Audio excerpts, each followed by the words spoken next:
Oke, bismillah. Assalamualaikum warahmatullahi wabarakatuh. Alhamdulillahirrabbilalamin. Wassalatu wassalamu ala ashrafil anbiya'i wal mursalin Sayyidina Muhammadin wa ala alihi wa sahbihi ajma'in. Allahumma zidna ilman warzuqna fahman. Allahumma alimna ma yanfa'una wanfa'na ma 'allamtana. Allahumma alimna ma yanfa'una wanfa'na ma 'allamtana. Allahumma alimna ma yanfa'una wanfa'na ma 'allamtana. Amin. Oke, kita lanjutkan pembahasan kita. Kita masuk di dalam sampai mana kita? Seminggu libur kayak bahas apa ya kita kemarin ya? Masih mati lampu di sini? Hah? Oh, katanya nggak lagi. Berarti kemarin itu hanya kebetulan ya? Iya, kadang ada satu hari hari itu enggak. Oh gitu, selang-seling. Tapi pernah 2 jam nggak? 2 jam pernah nggak? Nggak pernah ya? 1 jam juga nggak pernah? 1 jam juga nggak pernah? Rata-rata 1 jam ya? Oke lah, nggak apa. Tapi itu kelihatan kan ininya, gambarnya? Nggak gelap kan? Ini tirainya aja buka, biar masuk cahaya. Tirainya aja, tirainya. Kan nggak panas. Maksudnya nggak kayak dulu. Kalau dulu panas banget. Sekarang tutup aja nggak apa. Oke. Kita masuk di mana nih? Sampai mana? Halaman berapa yang ini? Oke. Kita masuk di dalam arad sama khos. Saya kasih gambaran dulu seperti biasa tentang arad. Kemarin kita udah ngebahas tentang ada sesuatu yang dinamakan dengan al-mahiyah. Mahiyah itu apa? Mahiyah itu adalah esensi, gitu aja deh kalau kita arti ke bahasa kita. Esensi. Dalam artian apa? Sesuatu yang ada pada sesuatu. Paham ya maksudnya ya? Ini kenapa saya omongkan sesuatu, karena kita nggak mencontohkan apapun itu intinya. Atau intinya misal mahiyah spidol gitu. Berarti sesuatu yang ada pada spidol. Ini jelas ya?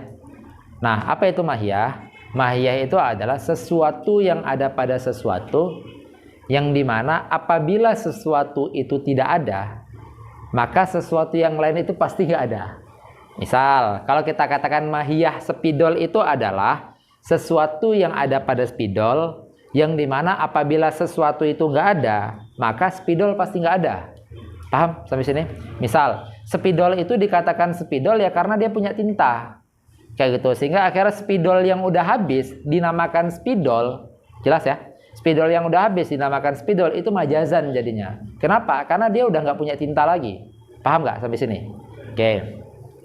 Atau misalnya manusia yang udah mati dinamakan manusia padahal dia udah nggak ada sisi hayawaniyah dan natiqiyah lagi gitu. Kenapa? Karena yang dimaksud hayawaniyah itu adalah hassas mutaharrik bil iradah, yang dimaksud natiqiyah itu adalah lahu quwwah mudrikah. Sedangkan manusia yang udah mati, maka saat kita katakan manusia berarti majas.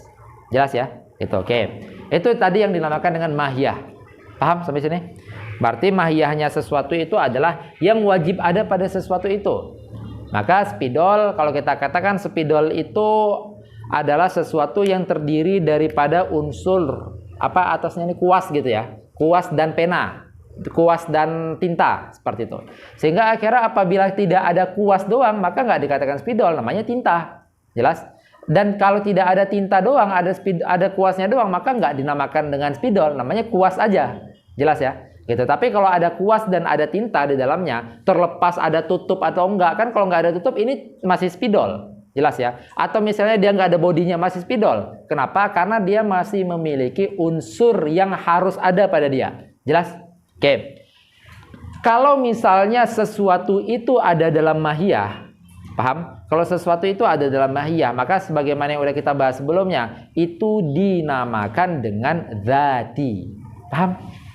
Nah, kalau misalnya sesuatu itu di luar mahiyah, apa maksudnya sesuatu di luar mahiyah? Apabila sesuatu itu ada, pasti mahiyahnya yang dimaksud.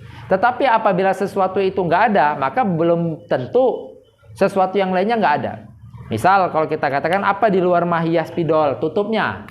Sehingga akhirnya kalau tutupnya seperti ini ada, pasti ini spidol. Karena ini nggak mungkin tutupnya gelas misalnya, nggak mungkin tutupnya toples misalnya gitu ya. Gitu. Nah sehingga kalau ada tutup ini, pasti ini spidol. Tapi kalau nggak ada, belum tentu ini bukan spidol. Paham sampai sini? Nah itu nanti kita katakan kalau dia di dalam mahiyah, maka dinamakan dengan infiha. Infiha maka dinamakan dengan zati. Kalau misalnya di luar mahiyah, in kharijiha, dinamakan dengan arodi. Oke, yang sekarang kita bahas itu adalah sesuatu yang muttafaq ka'arodiyahannya. Kenapa kita katakan muttafaq ka'arodiyahannya? Karena kita kemarin udah ngebahas nau. Nau dimasukkan ke dalam pembahasan dzati. Kenapa? Karena nau itu memang ikhtilaf tentang kedzatiyahannya. Kedzatiyatnya itu khilaf dan juga ke'arodiyahannya itu juga khilaf. Kalau nau, jelas ya? Oke. Sekarang adalah sesuatu yang ittifaq kita bahas ke'arodiyahannya. Yaitu apa? Yaitu mencakup sesuatu yang dinamakan dengan khosoh sama sesuatu yang dinamakan dengan arad am. Arad am. Paham? Oke. Nah, nanti apa bedanya antara khosoh sama arad am? Persamaannya sama-sama di luar mahiyah. Ini. Jelas ya? Persamaan antara khosoh dan arad am sama-sama di luar mahiyah. Itu persamaannya. Apa maksudnya sama-sama di luar mahiyah? Ya sama-sama nggak mesti ada untuk menunjukkan mahiyah. Paham? Maksudnya keberadaan khosoh tidak membuat mahiyah itu pasti ada. Ketiadaan khosoh juga tidak membuat mahiyah itu pasti nggak ada. Jelas? Gitu. Atau arad am, arad aja intinya gitu, arad. Beda dengan dzati. Kalau dzati itu keberadaannya memang membuat mahiyah itu harus ada. Kayak gitu. Sehingga akhirnya kalau nggak ada sesuatu yang dzati, maka akhirnya mahiyahnya nggak ada. Membuat dia itu nggak ada jadi. Ada yang kurang jelas nggak? Ada yang kurang jelas? Jelas semua ya? Oke. Terus kita lihat lagi nanti di sini tentang lantas apa bedanya antara ini dua? Gitu dulu. Tadi kalau antara ini sama dzati kan jelas. Berarti ini dua-duanya sama-sama bukan dzati. Nah, persamaannya itu tadi, sama-sama bukan dzati dan sama-sama arad. Gitu. Perbedaannya apa? Oke, kita lihat sini. Perbedaannya adalah khosoh ini dia itu di luar mahiyah, tetapi keberadaan dia menentukan mahiyah. Keberadaan ya, bukan ketiadaan. Paham nggak? Khosoh di luar mahiyah, tapi keberadaan dia menentukan mahiyah. Kalau dia ada, maka pasti mahiyah ada. Kalau dia nggak ada, baru nggak menentukan ketiadaan mahiyah. Yang kita katakan, khosoh itu adalah di luar mahiyah. Hanya saja keberadaan dia nentuin mahiyah. Sebaliknya nggak berlaku ya. Berarti ketiadaan dia nggak nentuin ketiadaan mahiyah. Apa misalnya? Nah, salah satu khosohnya sesuatu itu adalah contohnya sesuatu. Itu salah satu khosohnya sesuatu. Itu misal insan, apa contoh insan? Ya Bravo, ya Mahdi misalnya dan seterusnya seperti itu. Itu adalah contoh insan. Sehingga akhirnya kalau kita paparkan contohnya maka mahiyah insan pasti ada. Tapi kalau contohnya nggak ada, belum tentu mahiyah insan nggak ada. Paham ya? Gitu. Misal dikatakan di rumah ada siapa? Di rumah ada Bravo. Oh berarti pasti ada insan di situ. Paham ya? Sampai sini ya. Terus kalau dikatakan di rumah ada siapa? Di rumah nggak ada Bravo. Nggak ada contoh kalau kita katakan. Apakah pasti nggak ada insan? Nggak pasti. Paham sampai sini? Oke. Itu yang dikatakan tentang khosoh ini bedanya dengan arad. Keberadaan dia menentukan keberadaan mahiyah. Nah, salah satu dari contoh khosoh itu juga yang dinamakan dengan samroh. Samroh. Samrohnya sesuatu itu merupakan khosohnya sesuatu. Samrohnya sesuatu. Apa maksudnya samrohnya sesuatu? Misal, pohon yang dimana ada buah, yang buah ini memang buah dari pohon ya, bukan buah ada orang iseng ngeikat di pohon itu, bukan. Tetapi memang buah yang dihasilkan sama pohon itu, jelas ya. Nah, pohon terus menghasilkan buah mangga, maka pasti itu pohon mangga nggak? Hah? Pasti nggak? Pasti. Tapi kalau ada tergantung buah mangga, pasti itu pohon mangga nggak? Belum pasti. Misalnya ada orang iseng-iseng aja gitu kan. Nah, tapi kalau pohon menghasilkan buah mangga, kita lihat mangganya itu memang posisinya memang maksudnya adalah di posisi buah yang dihasilkan sama pohon, kita langsung menyimpulkan ini pohon mangga. Walaupun misalnya kita nggak pernah lihat pohon mangga sebelumnya gitu ya, tapi kita tahu mangga seperti apa, sehingga akhirnya saat kita jalan, wah mangga nih, oh ini berarti ini pohon mangga, jelas. Nah, tapi kalau sebaliknya, misal kita jalan ngelihat pohon nggak ada buah mangganya, apakah kita langsung katakan pasti bukan pohon mangga? Apakah gitu? Enggak. Paham ya sampai sini ya? Nah, itu yang dinamakan dengan khosoh. Keberadaannya menentukan keberadaan mahiyah, ketiadaannya tidak menentukan. Itu khosoh. Sedangkan am atau arad am, keberadaan dan ketiadaannya tidak menentukan mahiyah sama sekali. Bisa paham nggak? Keberadaan dan ketiadaannya tidak menentukan mahiyah sama sekali. Itu misal bagi insan itu ada yang dinamakan dengan berjalan. Di dalam rumah itu ada sesuatu yang berjalan. Apakah pasti insan? Apakah seperti itu? Enggak, bisa jadi kucing, bisa jadi non hayawan gitu kan, berjalan gitu. Nah, terus selanjutnya, itu tadi keberadaan tidak menentukan keberadaan mahiyah. Begitu juga ketiadaan. Misal kalau kita katakan, di rumah itu nggak ada sesuatu yang berjalan, apakah pasti nggak ada insan? Paham nggak maksudnya? Gitu. Di rumah nggak ada sesuatu yang berjalan, apakah pasti nggak ada insan? Pasti nggak ada insan nggak? Bisa jadi nggak ada insan. Kita katakan, di sekre ikadu nggak ada sesuatu yang berjalan. Sekarang ada nggak sesuatu yang berjalan? Ada. Mana? Duduk semua? Oh iya. Mentang-mentang baru selesai jalan kan? Paham nggak maksudnya? Jelas ya? Nah, itu yang dimaksud dengan keberadaan dan ketiadaannya tidak menentukan mahiyah sama sekali. Itu perbedaan antara khosoh sama arad am. Nah, itu dua hal yang kita bahas di sini nanti. Ada yang kurang jelas? Sampai sini?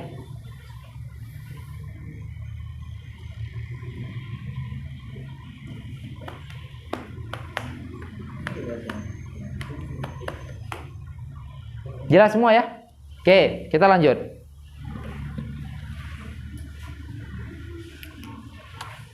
Khosoh ini nanti beliau membagikan ada dua yang khosoh. Ada khosoh lazim namanya. Ada khosoh mufarik. Ada khosoh lazim, ada khosoh mufarik. Tadi masih jelas ya waktu saya katakan khosoh itu keberadaannya menentukan mahiyah, tapi ketiadaannya enggak. Jelas ya? Oke. Terus arad am, keberadaan dan ketiadaannya tidak menentukan mahiyah. Jelas ya? Oke. Nah, selanjutnya khosoh, saat dibagi, kalau khosoh yang lazim, keberadaan dan ketiadaan menentukan mahiyah. Saat sudah dibagi. Saat penjelasan tadi sebelumnya saya katakan khosoh keberadaannya menentukan mahiyah, ketiadaannya tidak menentukan mahiyah, itu yang mufarik. Paham nggak? Itu kan saat sudah dikerucutkan. Kenapa? Karena nanti ada sebagian mazhab atau qaul di dalam mantik yang menganggap khosoh mufarik itu ada atau enggak. Ada sebagian menganggap itu. Gitu. Bagi yang menganggap berarti khosoh mufarik itu adalah sesuatu yang dimana keberadaannya menentukan mahiyah, ketiadaannya tidak menentukan mahiyah. Gitu. Seperti samroh tadi, keberadaan samroh. Atau seperti kita bahas di sini dohik, seperti dohik. Atau seperti katib, seperti qori dan seterusnya. Tetapi kalau khosoh yang lazim, keberadaan dan ketiadaannya menentukan mahiyah. Keberadaannya menentukan keberadaan mahiyah, ketiadaannya menentukan ketiadaan mahiyah. Jelas? Ada yang kurang jelas nggak? Ya, ini masih sama nanti ini, yang dua ini.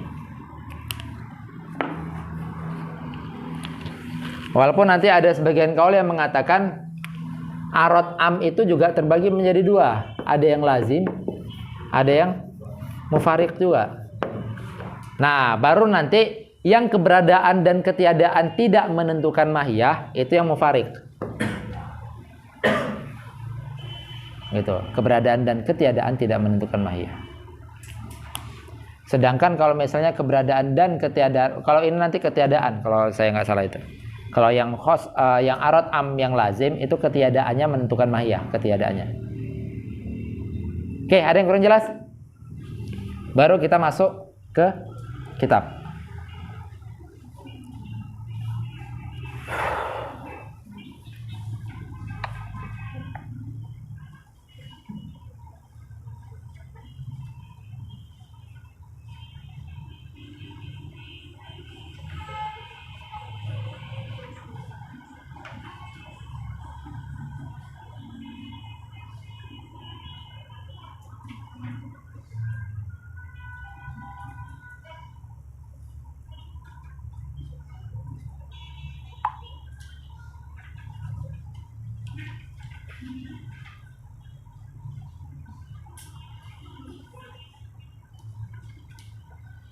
Oke, kita masuk ke dalam kitab ya.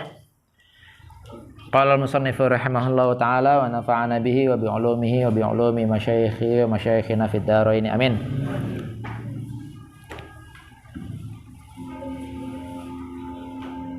Gambaran umum tentang arad tadi ada yang kurang jelas nggak sih?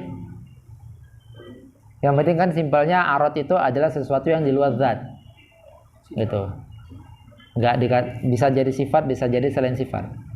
Intinya adalah sesuatu yang di luar zat. Jelas ya? Gambarannya ya, di luar esensi dia. Sehingga akhirnya intinya beda banget dengan zati. Kalau zati tadi misalnya HP itu akan tidak disebut HP apabila dia nggak ada apanya, kayak itu misalnya. Kan kita akan mikirkan kayak gitu. Nah, setelah kita memikirkan HP akan tidak disebut HP apabila dia tidak ada ini. Layar misalnya, bisa nggak sesuatu nggak ada layar dikatakan HP? Bisa nggak kira-kira? Hah? Nggak bisa. Atau kalau speaker bisa nggak? Suatu nggak ada speaker tapi dikatakan HP. HP yang nggak ada speaker, ada nggak? Berarti khusus untuk ini kali ya? Khusus untuk headset. Ini maksudnya sampai kalau kita katakan ini masih tetap dikatakan HP walaupun komponen-komponen ini nggak ada, misalnya kayak gitu. Nah HP itu kan kalau udah nggak ada layar ya udah nggak ada lagi esensi HP itu, jelas ya. Begitu juga HP yang nggak ada baterai misalnya. Ini maksudnya nggak ada baterai nggak bisa dicas gitu ya. Gitu. Itu kan tetap esensi HP jadi hilang, gitu. Nyawanya hilang kalau kita bilang gitu. Dan juga ada beberapa komponen yang memang itu esensinya. Sehingga kalau nggak ada itu maka HP nggak ada. Jelas ya? Nah, itu nanti hal-hal seperti itu dinamakan dengan zati. Makanya zatinya insan itu sisi hayawaniyah dan natiqiyahnya. Seperti itu, zatinya insan. Fisik-fisiknya itu nggak masuk zatinya insan. Karena bisa jadi insan itu nggak ada fisik-fisik tertentu, tapi kita masih mengatakan insan. Karena dia itu masih bisa mutaharik bil irodah. Kecuali kalau misalnya insan itu udah nggak ada kepala, itu baru kan nggak ada fisik tertentu juga. Tetapi kan akhirnya sisi hayawaniyahnya hilang. Sisi hassas mutaharik bil irodahnya hilang. Tapi kalau dia cuma nggak ada tangan, nggak ada kaki gitu ya, nggak ada telinga, itu kan masih dikatakan insan. Karena dia itu masih ada sisi hayawaniyah, bisa mutaharik, hassas bil irodah, dan juga masih bisa natiqiyah. Hanya saja kalau ada kepalanya nggak ada, itu berarti nyawanya nggak ada. Kalau insan nyawa nggak ada, berarti nggak dikatakan insan lagi. Karena sisi hayawaniyah hilang dan sisi natiqiyah hilang. Jelas ya? Oke, kita masuk ke dalam kitab. Tsumma tsanna bil aradi. Lalu beliau itu mengatakan arad, menjelaskan tentang arad. Apa itu aradi? Faqala wa ammal aradi fa imma ayyamtana'an fikaku 'anil mahiyah wa huwa aradul lazim. Nah ini ya, ini kan aradi imma khosso imma am, gitu kan? Imma arad khos, imma arad am. Yang khosso imma lazim imma mufarik, nanti namanya. Yang am juga imma lazim imma mufarik, seperti itu.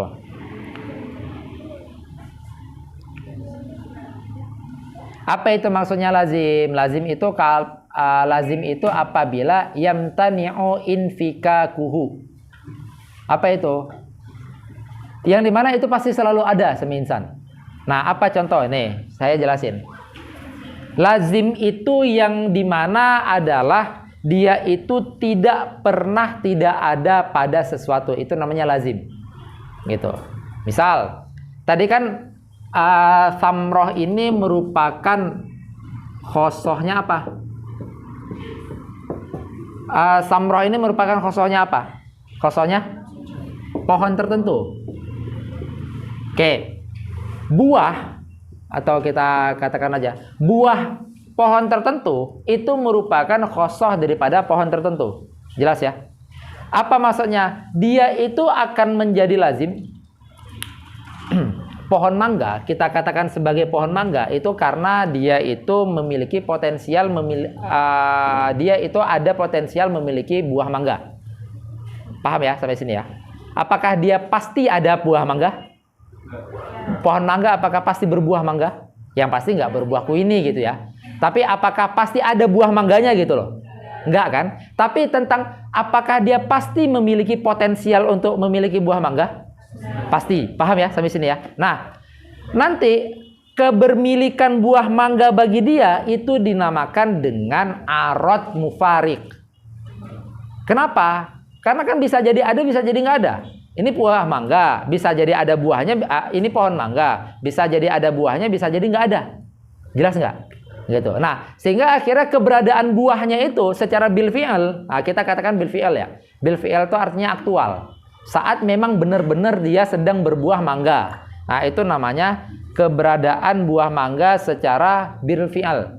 Keberadaan buah mangga secara bil fi'al itu dinamakan, padahal kan buah mangga itu bukan esensinya pohon mangga. Paham gak sih?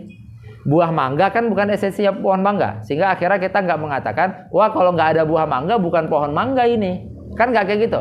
Oke, berarti misalnya keberadaan buah mangga yang bil fi'al, yaitu aktual, itu merupakan khosoh bagi buah mangga secara mufarik.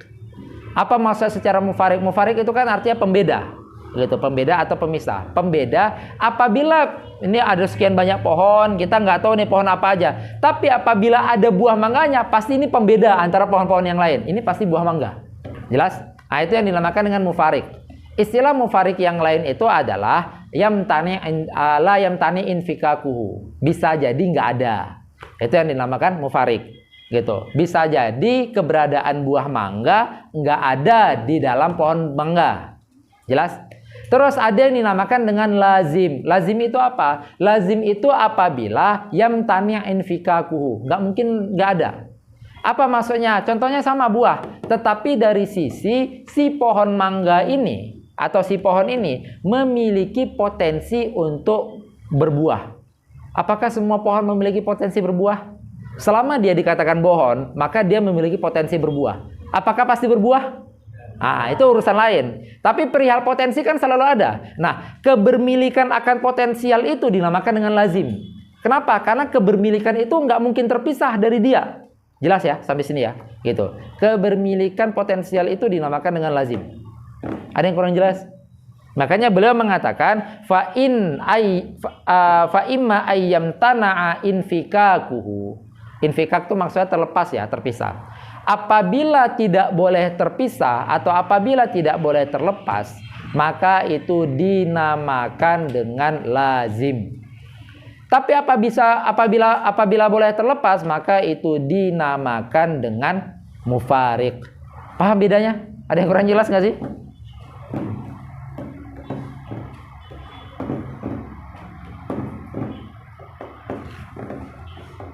Ini saya kasih contoh yang dekat aja, karena nanti memahami contoh dohik itu ada madkholnya itu, memahami itu. Karena akal kalian langsung ngerot itu, tapi nanti kalau paham madkholnya langsung, oh iya ya, langsung gitu nanti. Tapi kalau pohon mangga kan enak tadi contohnya. Keberadaan buah mangga kepada pohon. Ini pohonnya harus pohon mangga juga, jangan pohon duren. Ya pasti nggak ada lah buah mangga di pohon duren. Oke. Keberadaan buah mangga di pohon mangga, apabila ada, kita menyimpulkan itu adalah pohon mangga. Nah, itu kan berarti jadi mufarik dia. Keberadaan ini menjadi pembeda antara pohon mangga sama selain pohon mangga. Terus apabila tidak ada, itu kan berarti nggak ada membedakan antara pohon mangga sama selain mangga. Apabila nggak ada, itu makanya dikatakan dengan mufarik. Keberadaannya, paham ya? Lalu tentang potensial pohon mangga memiliki buah mangga, pasti nggak? Potensialnya pasti memiliki, dan selalu nggak? Selalu. Selama dia dikatakan pohon dan pohon mangga, maka dia akan selalu memiliki potensial untuk berbuah mangga. Perihal berbuah atau enggak itu urusan nanti. Yang penting dia memiliki potensial, jelas ya. Nah, kebermilikan potensial itu dinamakan dengan lazim. Ada yang kurang jelas nggak? Baru kita contohkan sebagaimana misalnya di dalam al-insan. Al-insan itu mahiyah dia adalah sesuatu yang terdiri dari unsur hayawaniyah, hayawan aja di sini, dan unsur natiqiyah. Nih, mahiyah dia, mahiyah insan itu. Jelas ya? Oke. Karena dua unsur ini tadi, karena dia hayawan dan karena dia natik, maka dia itu bisa memiliki ta'akul namanya. Ini adalah madkhol untuk memahami contoh ya. Karena kalau nggak menggunakan madkhol ini, kita akan bertanya-tanya tentang contohnya. Oke, karena kedua unsur ini tadi, insan itu memiliki ta'akul. Apa yang dimaksud dengan ta'akul? Ta'akul itu bisa mengidrok perkara-perkara aneh. Kayak gitu. Misal ada orang bentuknya gini, terus yang lain bentuknya nggak seperti biasa, kita akan ngerasa aneh. Hal-hal yang mengidrok perkara aneh itu non daripada insan itu nggak bisa mengidrok itu, sehingga akhirnya dia ngelihat objek itu ya sekedar objek aja. Jelas ya sampai sini ya. Oke. Karena ta'akul, sehingga akhirnya dikarenakan insan itu tadi memiliki ta'akul yang dihasilkan dari dua unsur ini, insan itu bisa merespon sesuatu. Paham nggak? Insan itu bisa merespon sesuatu. Jelas? Responnya ini atau mengidrok ini tadi dinamakan dengan ta'ajub. Ini ta'ajub ini bukan sombong ya. Ta'ajub itu adalah karena dia ta'akul, dia bisa merespon perkara-perkara gorib. Masih sama nanti koridor ini sama ini. Yang dimana dua ini dihasilkan unsur ini, hayawan dan natik. Paham?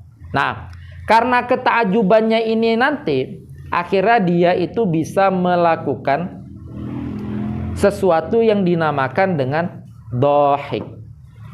Kecil banget nih. Sesuatu yang dinamakan dengan dohik. Karena ta'ajubnya ini. Jadi ta'ajub itu bukan sombong ya.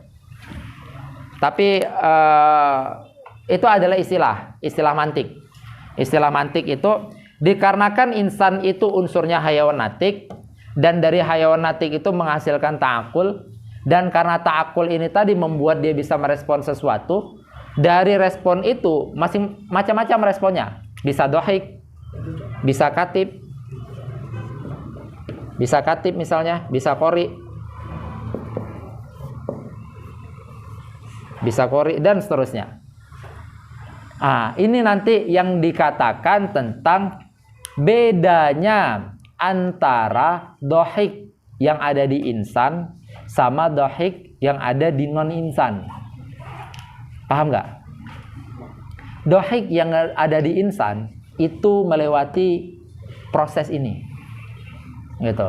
Misal, saat sisi hayawan dan natik kita udah syagol, kita kan bisa mendengar lafaz-lafaz dan kita mengidrok, lalu kita bisa tertawa. Kenapa kita bisa tertawa? Karena kita memahami ini. Jelas ya? Nah, kita bisa memahami itu karena kita memiliki ta'akul tadi. Dan kita bisa merespon dengan respon tertawa itu tadi karena kita memiliki ta'ajub. Makanya kita kalau misalnya ada orang ngelawak atau stand up comedy, kita ketawa. Ketawa atas respon makna yang kita tangkap. Jelas ya sampai sini ya? Sehingga makna itu kalau kita lemparkan ke anak bayi, walaupun dia udah hayawan natik, tapi dia belum bisa mensyagolkan sisi natikiyahnya. Kita lemparkan, nggak mesti anak bayi deh, lemparkan aja ke kucing gitu. Ini kayaknya lawakan ini lucu banget ini padahal nih. Kok saya depan kucing nggak ketawa sih dia? Kayak gitu. Paham nggak maksudnya? Coba kita lemparkan ke monyet misalnya, dia nggak bisa tertawa karena proses ini, paham ya? Tetapi monyet itu bisa mendatangkan bentuk tawa nggak? Monyet itu bisa. Nah, sehingga akhirnya tawa atau dohik atau dahak yang ada di selain hayawan natik itu nggak ngelewati proses ini. Jelas? Sehingga akhirnya nanti dikatakan Adapun dohik yang ada di selain hayawanatik itu nggak dinamakan dengan dohik. Karena dohik itu adalah sesuatu yang melewati proses ini. Loh, lantas apa namanya sesuatu yang di selain hayawanatik? Itu dinamakan dengan suratut dohik. Bedain antara dohik yang melewati makna ini dengan surahnya dohik. Paham ya sampai sini ya? Oke. Saat dohik melewati makna ini, maka dohik saat itu sedang menjadi khosohnya insan. Tapi kalau dohik hanya surah doang, itu bukan khosohnya insan. Bisa nggak dohik pada insan tetapi nggak melewati makna ini? Bisa nggak? Ada dohik pada insan tetapi nggak melewati proses ini. Misalnya seperti apa? Coba kalian bayangin. Orang gila misalnya. Dia nggak melewati proses ini, ya ketawa-ketawa aja. Itu berarti kita nggak mengatakan dia dohik. Dia itu sedang mendatangkan surah dohik. Atau misalnya orang tidur, mungkin mimpinya apa gitu, nggak tahu kita mimpi apa, dia intinya dia tertawa aja waktu tidur. Itu kan bukan dari proses ini.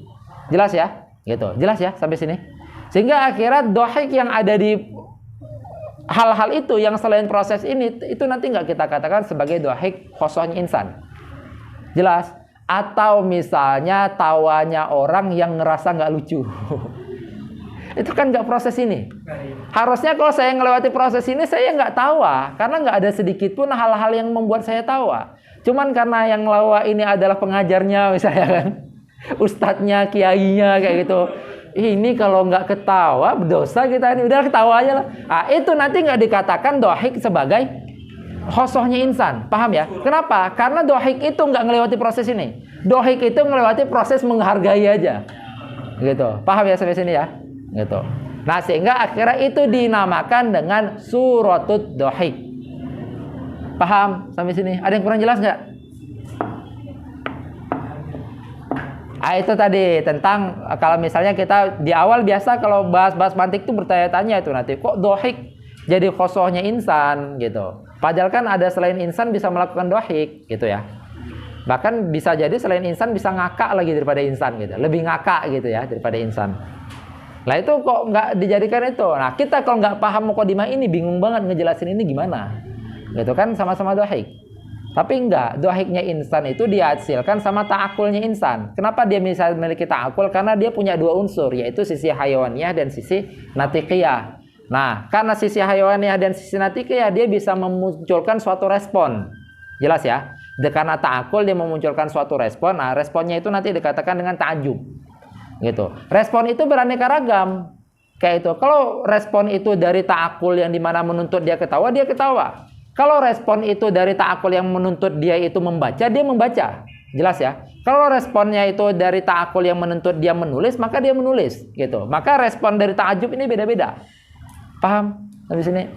Nah, makanya misal, kalau kita menulis sesuatu, atau kalau kita membaca sesuatu atas dasar proses ini, maka baca dan tulisnya kita itu dianggap sebagai khosohnya kita. Kenapa? Karena kalau dengan proses ini hanya yang memiliki dua unsur ini yang bisa melakukan.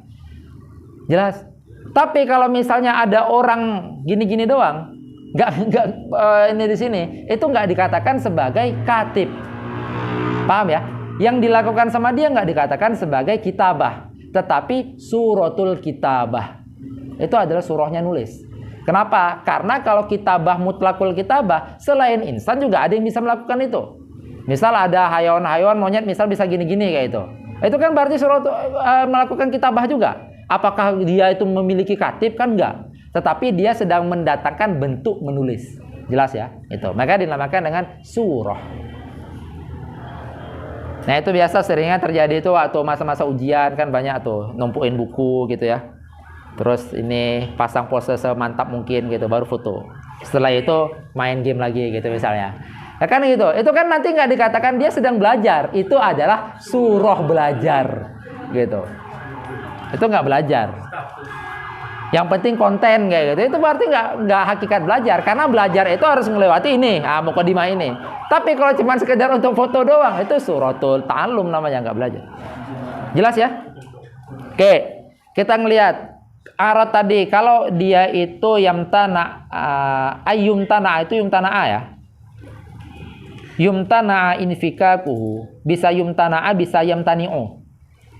Yamtani'u juga boleh. Yamtani'u infikaku anil mahiyah wa huwa al-aradul lazim.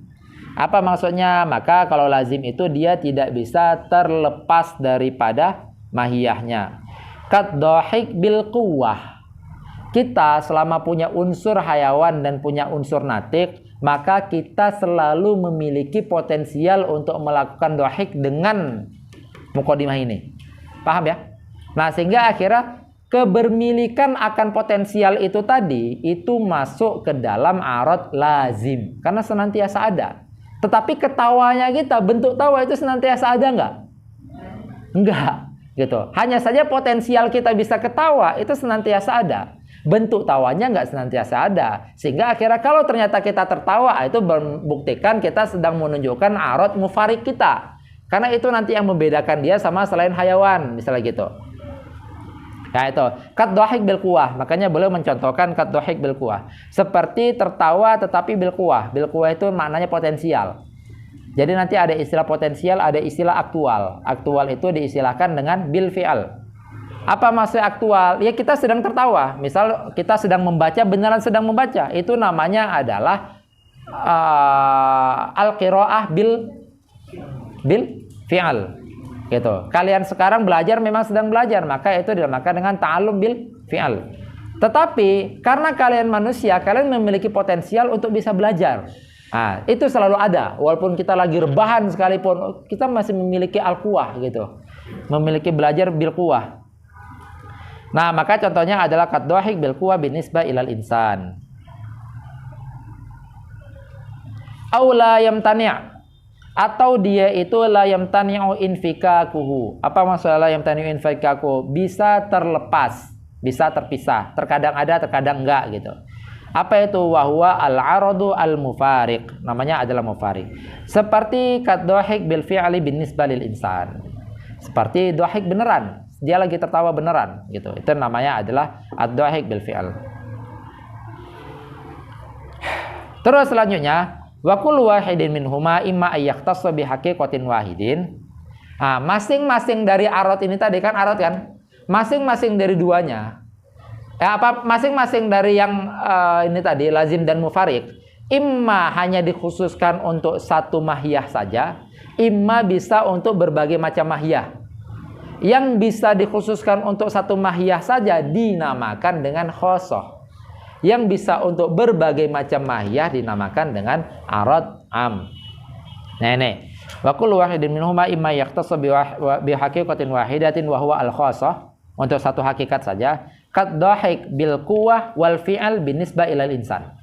Seperti dhahik. Dhahik itu kan hanya dimiliki oleh insan saja. Kalau kita pahami dhahik dengan muqaddimah ini, jelas ya. Tapi kalau dhahik maknanya ada surah, selain insan bisa melakukan dhahik. Kalau maknanya adalah surah, paham? Begitu juga qori, membaca, gitu. Itu kan kita katakan hanya bisa dilakukan sama insan saja. Kalau muqaddimahnya ini. Tapi kalau dia adalah surah, ya selain insan juga bisa melakukan. Bahkan insan juga bisa melakukan qori yang dimana bukan muqaddimah ini. Baca-baca, tapi dia nggak nangkap makna, itu kan berarti nggak melalui proses ta'akul. Oke, kenapa itu tadi? Bil quwwah wal fi'l binisbah ilal insan. Kenapa? Li'annahu ay li'annad dhahik bil quwwati lazimun limahiyatil insan mukhtassun biha. Karena dhahik itu kalau bil quwwah potensial, maka senantiasa insan memiliki itu. Nah, itu yang dinamakan dengan potensial. Dan hanya dikhususkan untuk insan. Selain insan nggak bisa untuk memiliki itu. Wabil fi'li mufariqun laha mukhtassun biha, ay mufariqun limahiyatil insan mukhtassun biha. Gitu. Ini terus kalau misalnya bil fi'il apa itu namanya? Oh, li'annahu-nya itu kembali kepada arad tadi. Li'annal arad bil quwwah lazimun limahiyatil insan mukhtassun bihi. Wa bil fi'li mufariqun laha mukhtassun bihi. Itu adalah arad yang khosoh, nama lainnya adalah khosoh, atau contohnya tadi dhahik. Kalau ada, maka itu adalah arad mufarik. Kalau nggak ada, berarti kan bil quwwah, potensial. Maka itu dinamakan dengan arad lazim. Dan itu hanya mukhtas bagi insan, hanya ada bagi insan. Wa hadza madhhabul mutaakhirin. Dan ini adalah mazhabnya mutaakhirin. Kenapa? Karena amal mutaqaddimun Adapun ulama-ulama mutaqaddimun fasyaratu an takunal khassah lazimatan ghairu mufariqah. Itu. Karena ulama-ulama mutaqaddimin ini kelompoknya Ibnu Sina ya. Gitu. Karena nanti kalau ulama-ulama mutaakhirin itu termasuk beliau, termasuk Imam Abu-Bahari itu masuk ulama mutaakhirin. Kitab-kitab mantik yang kita pelajari sekarang itu masuk ulama mutaakhirin. Gitu. Makanya nanti standarisasi di pembahasan mantik itu beda yang sekarang. Ya, Imam Akhdari itu termasuk ulama mutakhirin, Imam Abu-Bahari, ada lagi Imam Katibi. Imam Katibi itu adalah yang memiliki kitab Syamsiyah. Kitab Syamsiyah itu adalah kitab mantik yang muntahi, kitab terakhir dalam mantik. Itu mutakhirin. Salah satu perbedaan besar mazhab mutakhirin itu salah satu ada di dalam ta'rif. Nanti kita membahas ta'rif. Mutaqaddimin itu mengatakan boleh menta'rifkan bil a'am atau bil akhas. Mutakhirin nggak boleh. Itu salah satu. Contohnya di sini juga. Mutaqaddimin itu mengatakan khosoh itu harus lazim, nggak boleh mufarik. Kayak itu. Karena khosoh itu yang senantiasa ada, nggak boleh mufarik doang. Sedangkan mutaakhirin itu boleh. Oke. Wa ammal mutaqaddimun fasyaratu an takunal khosoh lazimatan ghairu mufariqah.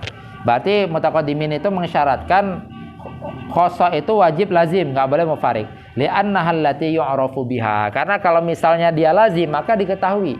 Dalam artian apa? Mana tadi insan? Oh, ini aja. Pohon aja biar lebih memudahkan kita memahami. Pohon ini kita auto mengatakan dia pohon mangga, gitu ya. Kita auto mengatakan dia pohon mangga di sepanjang waktu, nggak perlu nunggu ada buah.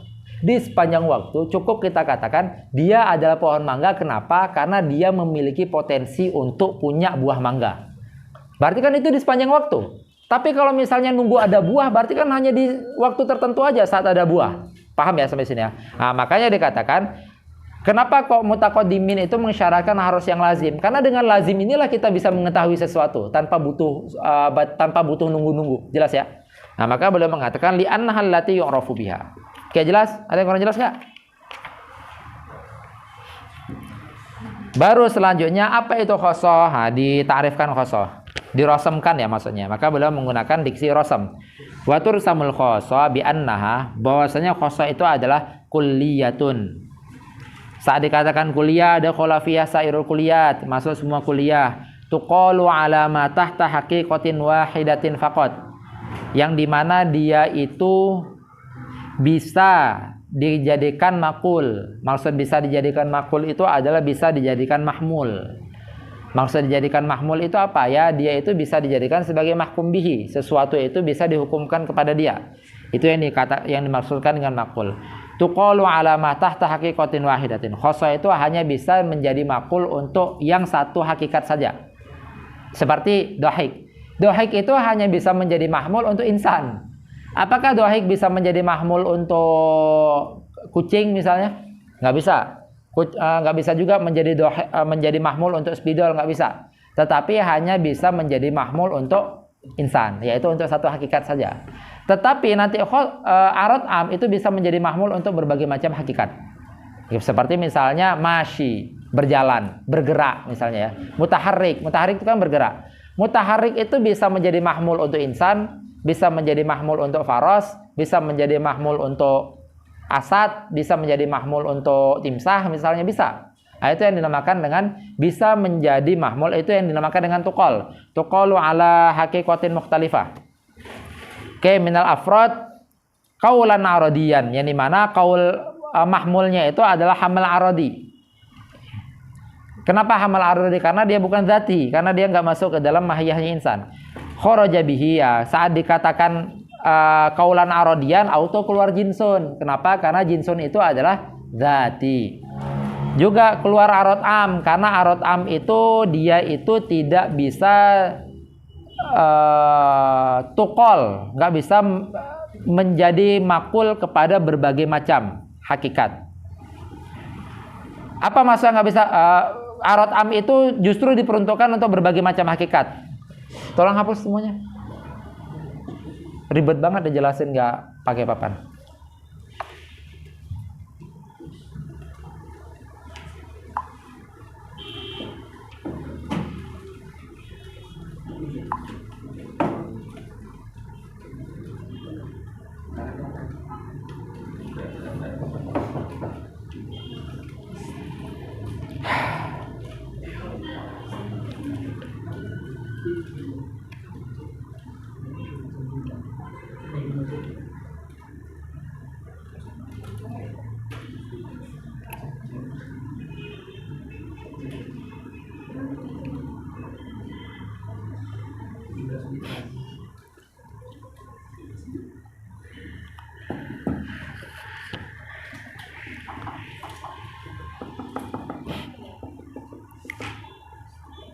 Oke, kita lihat ta'rifnya ya. Kita bahas khosoh. Al-khosoh. Nah, khosoh itu apa tadi? Kuliah, tukol, alamah, tahta, haqiqatin wahidah. Oke, dari kata-kata kuliah keluar juz'iyat. Jelas ya.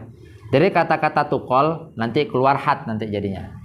Dan juga ini kan kayak kemarin lah itu ya, saat kita katakan kata-kata kuliah mengeluarkan juz'iyat, maqul ala katsirin, ini harusnya maqul ala katsirin mengeluarkan had atau ta'rif. Terus tukol ala matah haqiqah wahidah. Kata-kata ini mengeluarkan, saya X kan mengeluarkan al jinsu,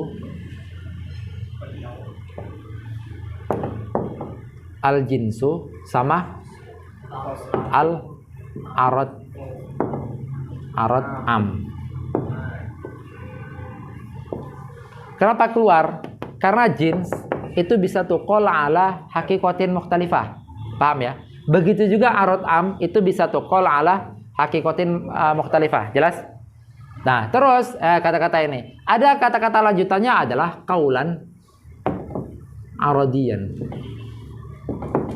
Kaulan aradian. Kata-kata ini mengeluarkan apa? Fasl wan nau. Kenapa? Karena fasl dan nau itu dzati. Paham ya? Fasl dan nau itu adalah kaulan dzatian. Itu dzati. Maka saat sudah seperti itu, keempat-empatnya keluar selain dia. Hanya masuk si khosoh saja. Jelas? Oke. Nah, saat dikatakan kaulan aradian kharaja bi al jinsu wal arad am. Kenapa? Karena jisim dan arad am itu yuqalani ala haqaiq. Maksud haqaiq itu adalah hakikat mukhtalifah ya. Dan mengeluarkan nau dan fasal li'annahuma qaulani ala mahtatau dzatiyun la aradi. Tuh. Nau sama fasal keluar karena dua-duanya itu tuqal ala dzati bukan aradi. Nah, ini setelah ini qaul khilaf nih. Wala hajata ila qauli faqad ba'da wahidatin. Ini pendapat beliau, walaupun ini nanti i'tirad lah maksudnya. Karena kan dari katakan ala haqiqatin wahidatin, kan udah selesai hanya satu. Kenapa nambah faqad? Paham ya? Gitu. Nah, Imam Zakaria itu mengatakan enggak ada keperluan kita menambahkan faqad di situ karena udah dia dikatakan haqiqah wahidah saja. Gitu. Oke. Jelas sampai sini? Kita lanjut. Wal khasatu qad takunu lil jinsi kal launi lil jism wa qad takunu lin naw qad dhahik lil insan wa kullu khasatin lin nawi khasatun li jinsi wa la yanakis. Wah, ini lagi-lagi kita membuat syajarah Farfurius. Apa paling atas? Al-Jauhar. Terus jisam. Terus nami. La. Terus hayawan. La aja lah biar aman. Terus insan. Nah. Oke. Apa kosongnya jisam yang pasti nggak ada di selain jisam? Bukan pasti nggak ada di selain jisam, maksudnya kalau ada di jisam pasti itu jisam gitu. Apa? Beliau mengatakan salah satu kosongnya jisam itu adalah laun. Ini jisam jangan artikan raga ya, gitu. Bukan fijismin apa istilah itu? Fijismin salim gitu. Fi aklin salim, ya kau jismun salim gitu. Bukan jisam raga. Tetapi jisam yang dimaksud di sini adalah bentuk, sesuatu yang ada bentuk. Paham ya? Gitu, sesuatu yang ada bentuk. Ini bentuk, ini kan ada bentuknya. Benda gitu aja deh kalau kita katakan benda, itu jism. Nah, salah satu yang membedakan jism sama selain jism, nanti karena ada jauh hal yang bukan selain jism, itu yang dinamakan dengan farad nanti. Hal-hal seperti itu, seperti pengetahuan-pengetahuan kita, kayak gitu. Kita mengatakan, kamu mengetahui ini, di mana letak pengetahuan kamu itu? Apakah di sini? Coba buka, ketemu nggak? Nggak ada ininya. Nah, sehingga akhirnya kalau dia nggak jism, pasti nggak ada warnanya. Kira-kira apa warna pengetahuan kamu? Nggak ada kan? Oke. Nah, salah satu arat khosohnya jism itu adalah laun. Padahal laun itu bukan zatiyatnya jism, tetapi dinamakan dengan arat khosnya atau khosohnya jism. Jelas ya? Oke. Salah satu arat atau khosohnya insan adalah qori aja deh, biar ini maksudnya qori dengan muqaddimah yang tadi ya, bukan qori orang-orang modus-modus itu bukan, tapi qori yang memang benar-benar qori, karena nanti qori itu nggak dinamakan qori, itu adalah suratul qori itu, gitu. Wih, ada yang foto langsung ini, itu suratul qori namanya, nggak qori, paham ya maksudnya? Nah, ini qori yang itu. Oke.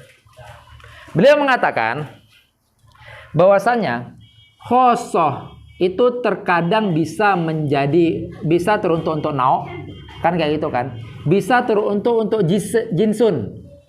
Berarti laun itu merupakan khosoh bagi jinsunnya insan, jinsun ba'id, kan gitu kan.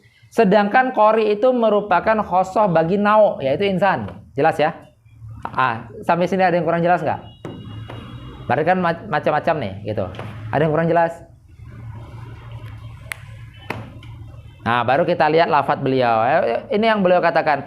Wal khosotu qad takunu lil jinsi. Apa maksud qad takunu lil jinsi? Kalau lil jism. Jism itu kita posisikan sebagai jinsnya insan, jins ba'id. Kan gitu kan? Kan kita kemarin udah ngebahas jins. Itu pentingnya kita mengetahui. Khosoh itu terkadang untuk jins, terkadang untuk nau. Wa qad takunu lin nau kadhahik lil insan. Kita pakai contoh qori. Terkadang juga khosoh itu untuk nau, seperti qori bagi insan. Jelas?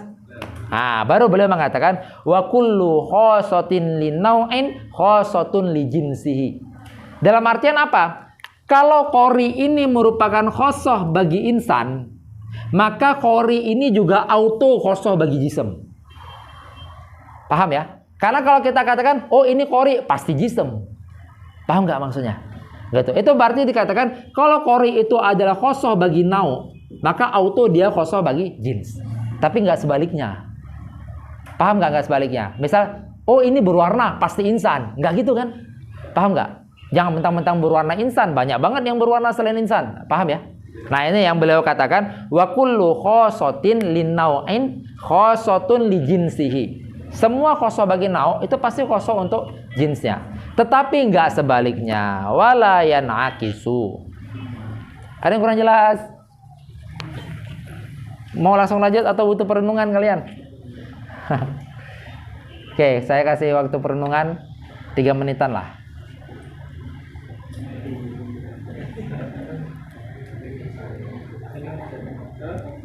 Ada yang ingin tanya? Kalau mau bertanya, tanyain aja ya, jangan dipendam-pendam gitu loh maksudnya.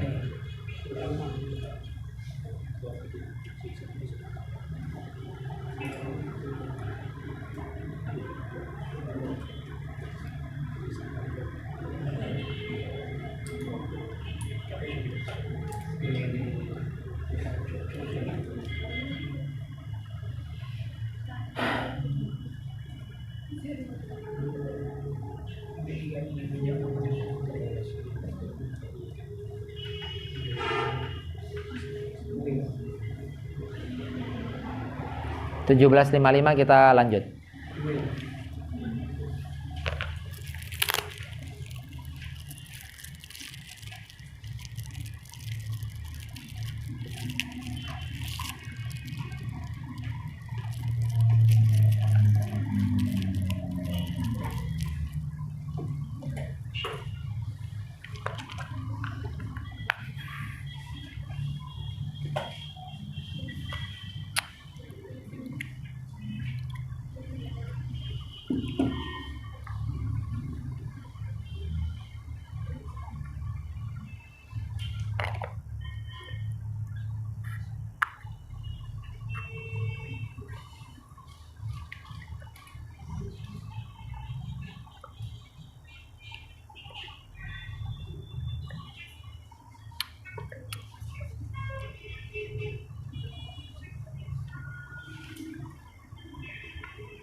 Oke, kita lanjut ya.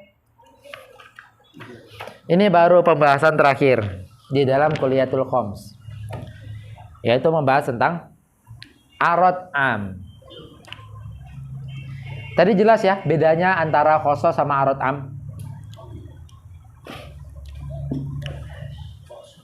Oke, kita langsung masuk. Apa itu arad am? Arad am itu adalah wa imma ayya'umma kullun minal arad wal mufariq haqa'iqa.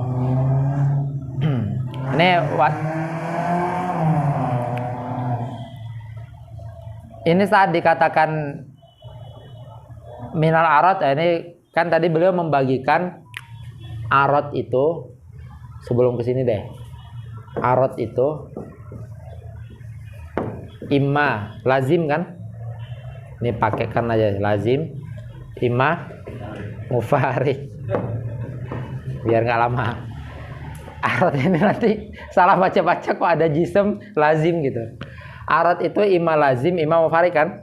Nah, masing-masing ini imma masuk kepada satu hakikat saja, imma kepada berbagai macam hakikat. Yang masing-masing ini masuk kepada satu hakikat dinamakan dengan khosoh. Yang bisa ke banyak hakikat dinamakan dengan arad am. Padahal baik arad am dan khosoh kedua-duanya itu sama-sama arad. Paham? Sama-sama arodi maksudnya. Nah, itu nanti ada wajah tasmiyahnya. Khosoh itu nama lainnya adalah arad khos.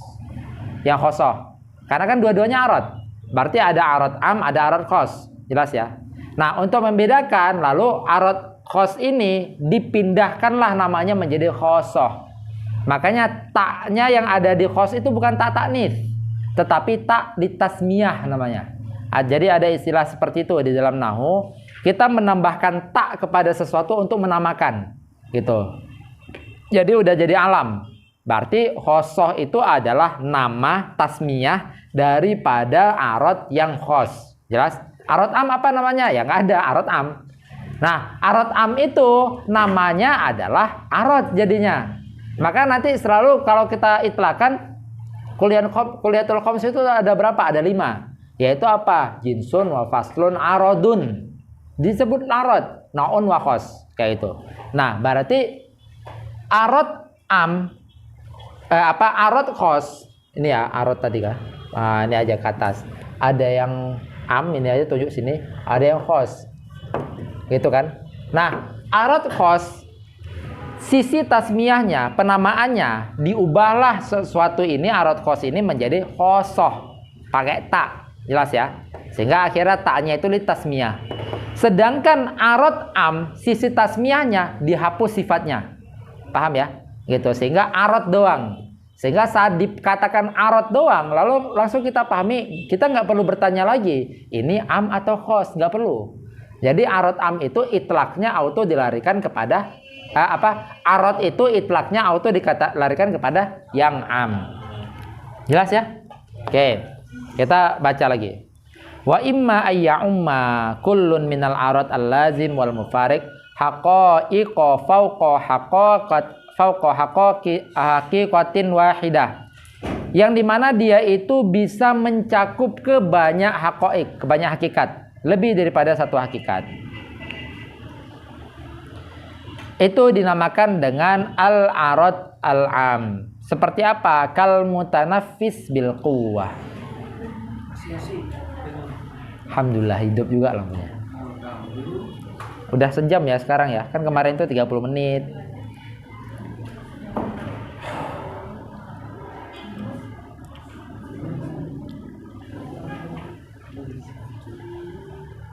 Apa contohnya? Contohnya adalah kal mutanafis. Mutanafis itu bernafas ya, gitu artinya. Kal mutanafis bil quwwah. Atau kalau kalian mau lebih mudah lagi mutaharrik aja, itu mudah juga. Kal mutaharrik bil quwwah atau bil fi'il binisbah lil insan wa ghairihi minal hayawanat. Kenapa? Karena mutaharrik saat kita ngomong, saya tadi ngelihat sesuatu yang bergerak, apakah pasti insan? Enggak. Apakah pasti bukan insan?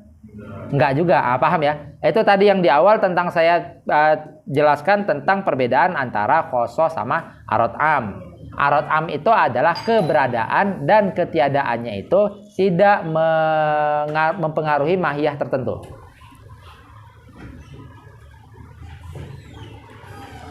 Oke. Kita lanjut. Li'annahu ay li'annal mutanaffis atau li'anna tanaffus bil quwwah lazimun lima hiyatil insan. Kalau misalnya dia itu bil quwwah, paham bil quwwah ya? Potensial. Berarti semua hayawan secara potensial bisa bergerak. Berarti nggak dikhususkan hanya insan doang, paham ya? Sehingga kalau kita katakan, saya ngelihat insan, saya ngelihat sesuatu yang bergerak, nggak pasti itu insan dan nggak pasti juga bukan insan. Oke. Wabil fi'li mufarikun laha ailil hayawanat, hanya kembali kepada hayawanat. Kalau misalnya tanafus itu ada secara fi'il, ada secara aktual dan memang beneran sedang ada, maka itu mufarik. Mufarik antara hayawan dengan selain hayawan. Ala takdiraini huwa ghairu mukhtassin bi wahidatin minha, itu takdirain itu. Kalau misalnya dia dikembalikan kepada insan berarti ya ghairu mukhtassin biha gitu. Makanya dikatakan bi wahidatin minha, hanya kembali kepada hayawanat. Hayawan kan banyak afrodnya, ada insan, ada faros, ada asad gitu. Sehingga akhirnya tanafus itu nggak diperuntukkan kepada salah satu mereka, tetapi diperuntukkan untuk mereka semua. Jelas ya? Nah, itu yang dinamakan dengan ghairi mukhtassin biwahidatin minha, yang tidak diperuntukkan untuk masing-masing mereka, tetapi diperuntukkan untuk mereka semua. Jelas sampai sini?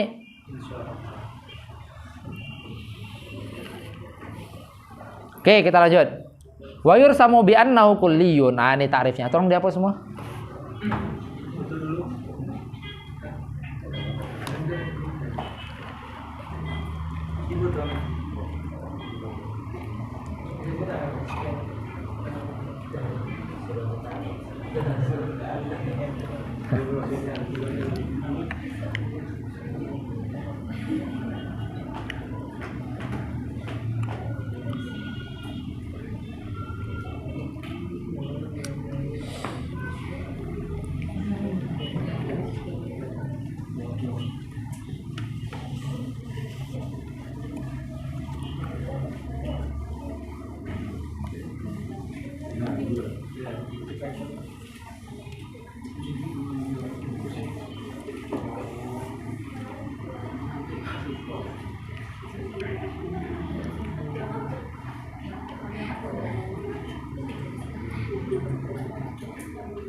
Oke. Kita sekarang sedang membahas al-arad. Paham ya? Arad saat ditelakan kepada yang am. Oke. Apa itu arad am? Apa itu arad atau arad am? Yaitu kulliyun. Terus tuqalu ala apa? Ala ma tahta haqa'iq mukhtalifah. Ala ma tahta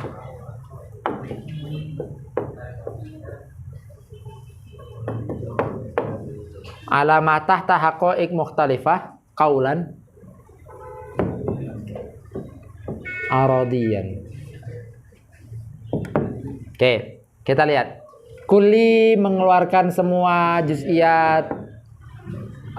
Harusnya ada makulun ala katsirnya juga, mengeluarkan semua had, mengeluarkan ta'rif. Terus ini tuqalu alamatah tahaqa'iq mukhtalifah, bisa menjadi makul kepada hakikat yang banyak, berarti mengeluarkan nau hanya untuk satu hakikat.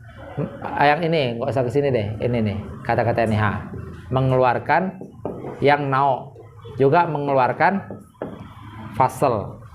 Karena fasal untuk satu hakikat, juga mengeluarkan khosoh. Karena khosoh juga satu hakikat. Qaulan aradiyan, mengeluarkan jinsun. Kenapa? Karena jinsun itu qaulan dzatiyan. Jelas ya? Oke. Kita lanjut. Wa yursamu bi annahu kulliyun. Saat dikatakan kulli dakhala fi sairul kulliyat. Yuqalu ala ma tahta haqa'iq mukhtalifatin qaulan aradiyan. Nah, saat itu kharaja bihi al jinsu. Kenapa jinsu keluar? Li'anna qaulahu ala ma tahtahu dzatiyun, gitu. Karena jins itu dia itu bisa menjadi makul kepada sesuatu yang dzati, la aradi. Wan nau juga mengeluarkan nau fasal. Jadi wan nau wal fasal itu atofnya kepada kharaj ya.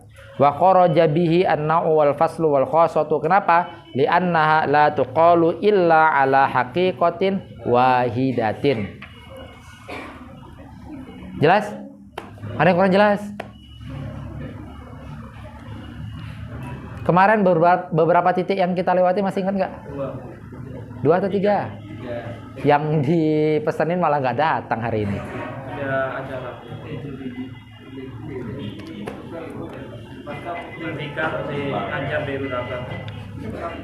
Oke. Kita lanjut. Selanjutnya, qila. Baru di kelima kuli yang tadi, itu semuanya Imam Abahari itu menggunakan diksi tursam. Paham ya? Ini saya kasih simpel aja, walaupun ini pembahasan di pertemuan ke depan.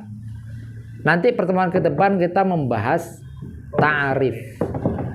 Membahas ta'arif atau nama lainnya adalah qaul syarih. Jelas? Nah, ta'arif atau qaul syarih itu ada beberapa jenis. Ada jenisnya yang had, ada jenisnya rosem, ada jenisnya lafad. Jelas?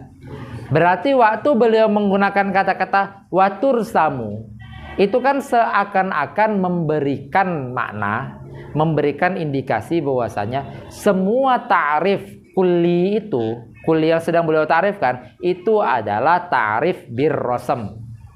Apa beda had sama rosem? Pertemuan ke depan. Pertemuan ke depan lah intinya.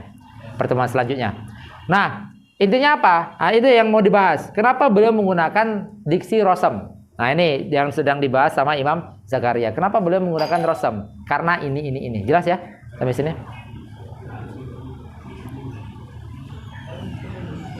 Nah, untuk memahami kaul beliau, Saya jelaskan dulu ke kalian tentang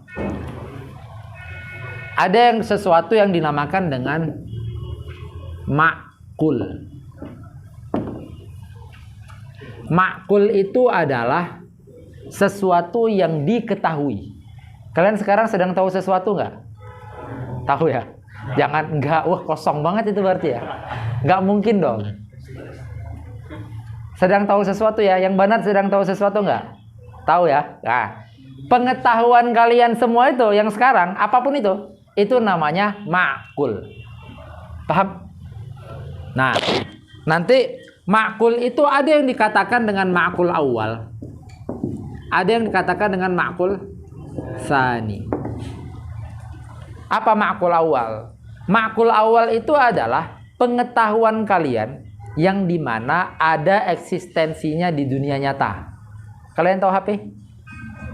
Tahu? Ada nggak di dunia nyata? Ada. Nah, itu berarti pengetahuan kalian tentang HP itu dinamakan dengan ma'kul awal. Paham ya? Sampai sini ya.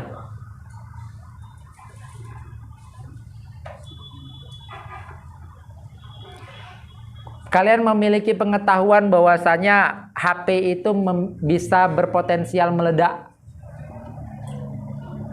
Atau HP itu bisa berpotensi harganya mahal, kayak itu misalnya. Paham nggak maksudnya? Pengetahuan akan potensialnya ya.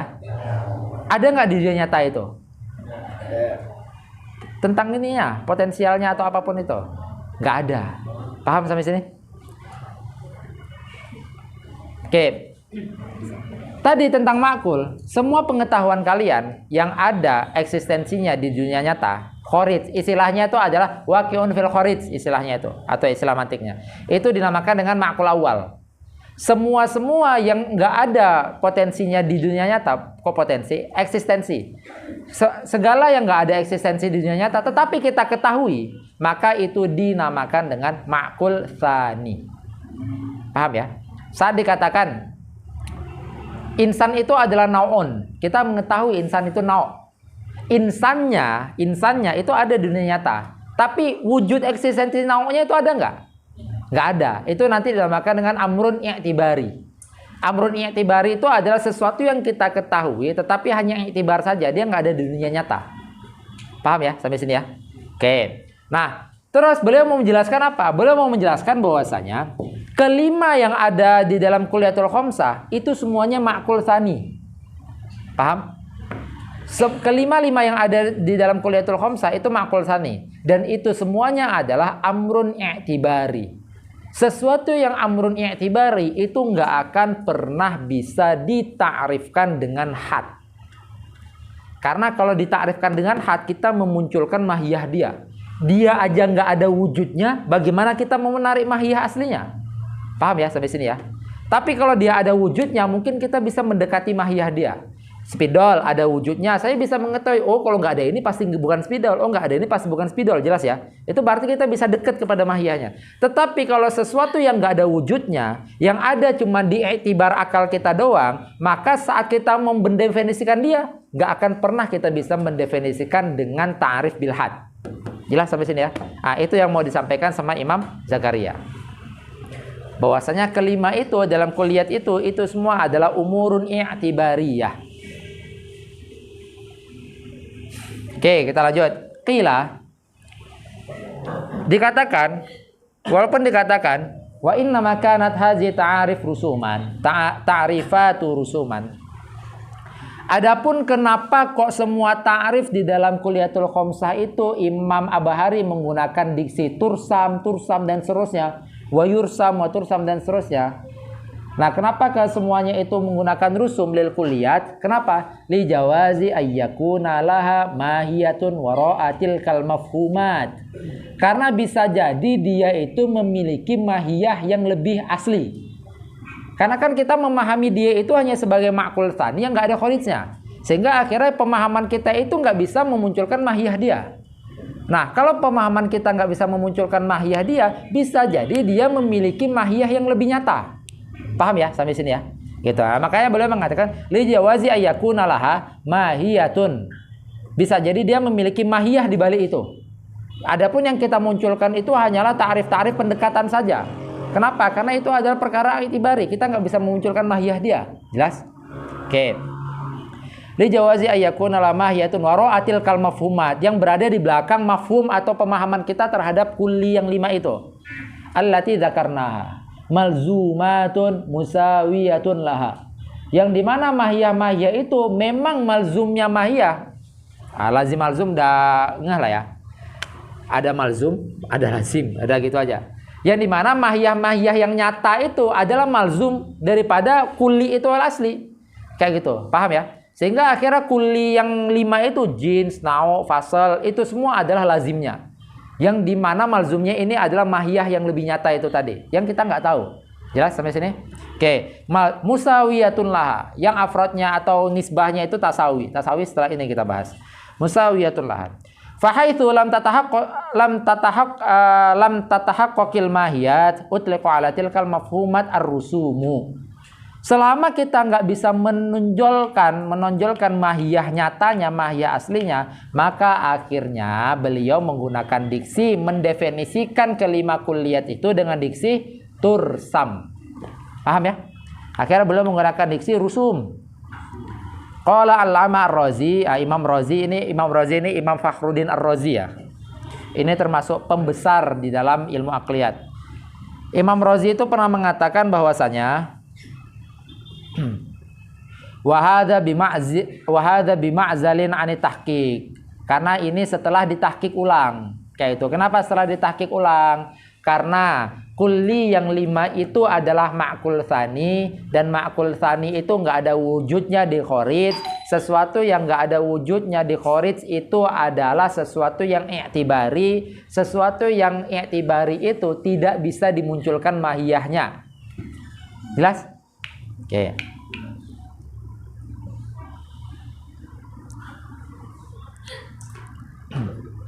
Wa hadza bima'zalin an tahqiq li'annal qul'ani. Beliau mengatakan ini setelah kita tahqiq.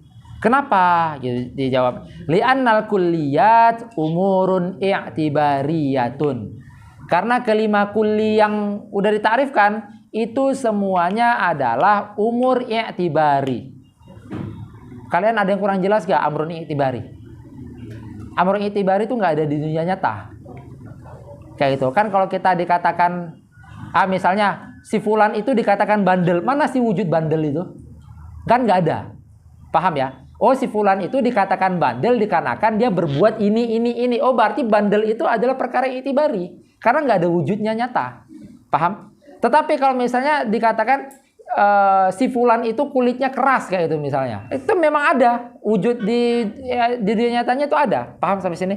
Si fulan itu dikatakan pinter.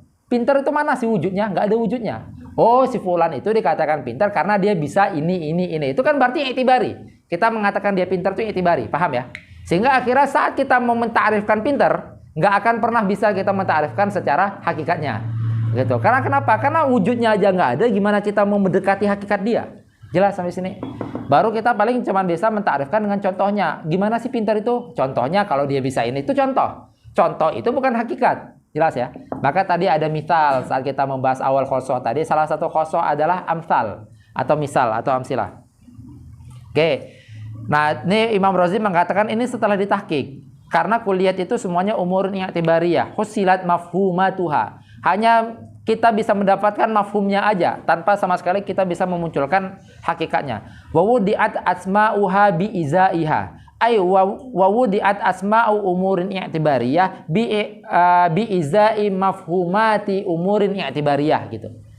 Misalnya kita nggak bisa mendefinisikan pinter itu seperti apa, tapi kita paham apa itu pinter, paham ya? Sehingga akhirnya saat kita definisikan, kita hanya meletakkan lafadz pinter kepada pemahaman kita ini aja. Sehingga akhirnya pemahaman kita ini nggak bisa memunculkan hakikat asli dari pinter itu apa, dari nakal itu apa. Paham sampai sini? Oke. Nah, sehingga akhirnya wudi'at asma'uha bi izaiha, diletakkan lafaz-lafaz tertentu kepada mafhumnya ini. Walaysa laha ma'anin ghairu tilkal mafhumat. Nah, dia nggak ada ma'ani di belakang itu. Kenapa? Karena nggak bisa dimunculkan. Fatakunu hiya hududan. Sehingga kita menjadikan dia itu sebagai had, karena nggak bisa dimunculkan, karena dia itu adalah amrun i'tibari. Ala anna adamal ilmi bi anna hududun la yujibul ilma bi annaha rusumun. Karena kalau kita nggak bisa memunculkan dia secara had, atau kita nggak bisa mentakrifkan sesuatu secara had, bukan berarti kita nggak bisa mentakrifkan dia secara rosem. Paham ya? Tadi umur i'tibari atau ma'kul tsani hanya tidak bisa ditakrifkan secara had, tapi bukan berarti tidak bisa ditakrifkan secara rosem. Jelas? Nah, ini yang beliau maksud. Anna adamal ilmi bi anna hududun, bahwasanya saat kita nggak bisa mengetahui sesuatu itu secara had, la yujibul ilma bi annaha rusumun, bukan berarti tidak bisa kita ta'rifkan atau tidak bisa kita ketahui dia itu secara rosem atau rusum. Jelas? Fakanal munasibu dzikra ta'rif alladzi huwa a'am, sehingga akhirnya memunculkan ta'rif yang dimana itu lebih a'am. Apa itu a'am, Mas? Ini setelah ini. Apa? Karena dia memunculkan sesuatu yang rosem. Karena sesuatu yang rosem itu bisa jadi a'am. Itu aja, simpan lafadznya. Oke, setelah selesai itu beliau mengatakan wa'alam anna gharadal mantiqi ma'rifatu ma yusulu ila tasawur. Salah satu tujuan mantik itu adalah mengetahui yang mengisol kepada tasawur. Yang mengisol kepada tasawur udah selesai kita bahas, yaitu kulliyat al-khams. Itu adalah pengantar kita kepada tasawur. Wa huwa al-qaulu syarih. Dan juga apa itu yang tujuan daripada tasawurnya? Gorodnya itu apa gorodnya? Yaitu gorodnya adalah qaulu syarih. Makanya kemarin kita membahas tentang maqasid sama mabadi. Tasawur punya maqasid, punya mabadi. Berarti maqasid ini adalah goyahnya atau itu adalah gorodnya gitu. Wa huwa al-qaulu syarih au ma yusilu ila tasdiq wa huwa al-hujjah. Itu gorod terakhirnya, yaitu adalah hujjah. Wa likullin minhuma muqaddimatun. Masing-masing ada muqaddimah atau nama lainnya adalah masing-masing ada mabadi. Jelas? Walamma faragha min muqaddimatil awal. Apa itu yang awal? Yaitu apa yang awal? Yaitu tasawur, gitu. Setelah kita selesai membahas tentang muqaddimah yang pertama, yaitu muqaddimah tasawur, akhadha fi bayani faqal, maka masuklah dia itu ke dalam pembahasan qaulus syarih. Ini insyaallah pertemuan ke depan. Tolong hapus semuanya.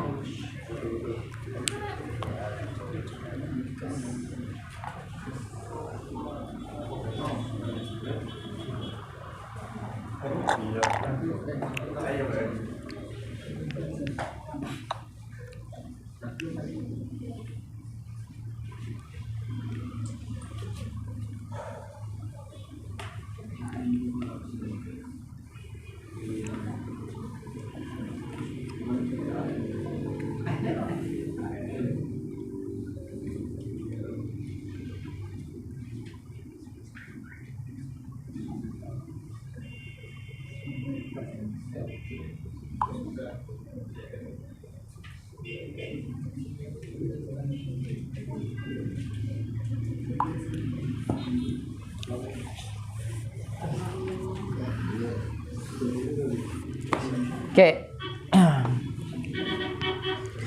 Kita masuk ke dalam pembahasan.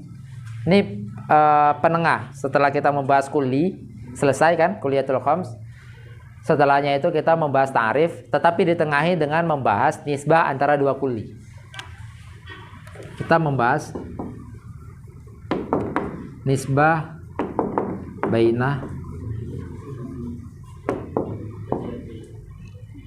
baina kulliyaini.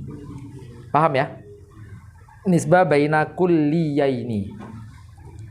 Maksud daripada dua nisbah baina kulliyaini ini adalah nisbah baina ay ma'nayaini.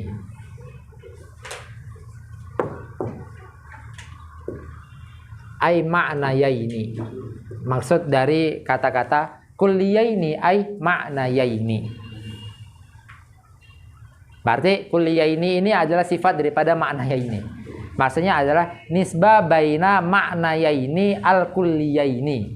Jelas? Walaupun nanti sebenarnya nisbah-nisbah itu kita waktu dikatakan kuliah ini jangan langsung memahami oh hanya antar dua kuliah aja ya, bukan. Tetapi juga masuk ke dalamnya antara kulli dan juz'i dan juga juz'i dan juz'i. Paham sampai sini? Tetapi yang memiliki kemungkinan, jadi nanti nisbahnya ada 4. Kita tulis saja. Yang pertama ada yang dinamakan dengan umum. Wah. Khusus mutlak. Umum wa khusus mutlak. Ada yang dinamakan dengan umum wa khusus min wajhin. Ada yang dinamakan dengan tasawi. Nah, ini yang musawi kita jumpa kemarin nih, maksudnya tasawi. Ada yang dinamakan dengan tabayun. Oke. Nah, kita kembalikan ke sini tadi. Saat dikatakan kulliyah ini, jangan langsung kita memahami, oh nisbah ini hanya berlaku untuk dua kulli. Bukan.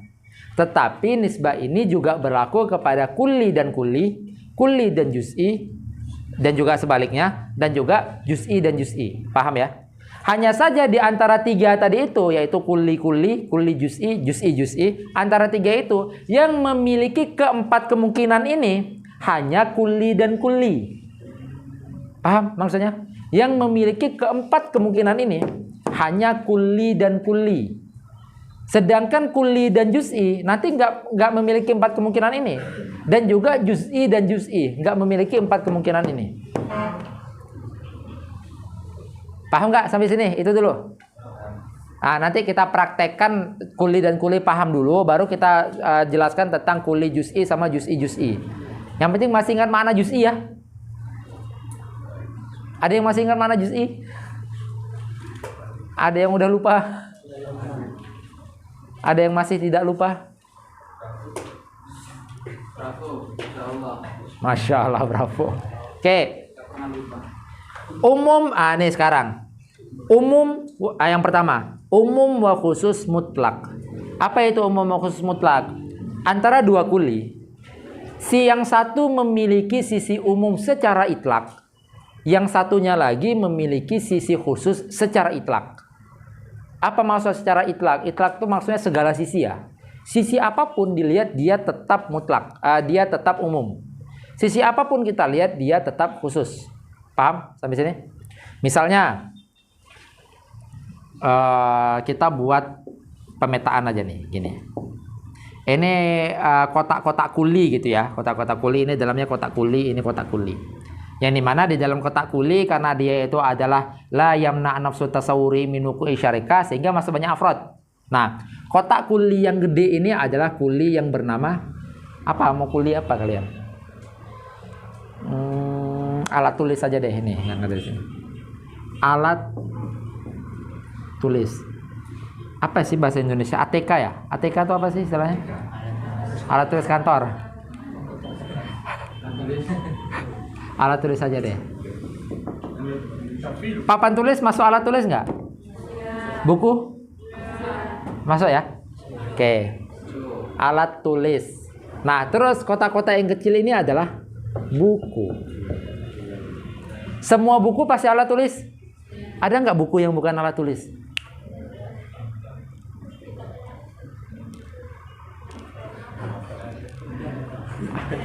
Ada nggak buku yang bukan alat tulis? Udahlah langsung nggak ada.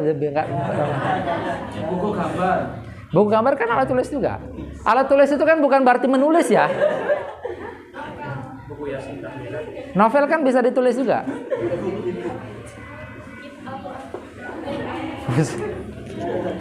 Emang Al-Quran buku?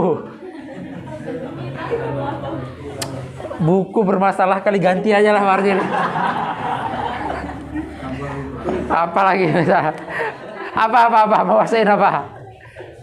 Pensil. Nanti pensil ini pensil tablet misalnya kan, nggak bisa pakai nulis gitu. Pensil yang dimana selain pensil tablet gitu ya. Oke, aman tuh. Aman nggak nih? Aman ya. Anggap aman aja lah biar aman. Oke. Semua pensil pasti alat tulis kan? Apakah semua alat tulis pensil? Kalian saat disebut pensil bisa memahami banyak hal nggak?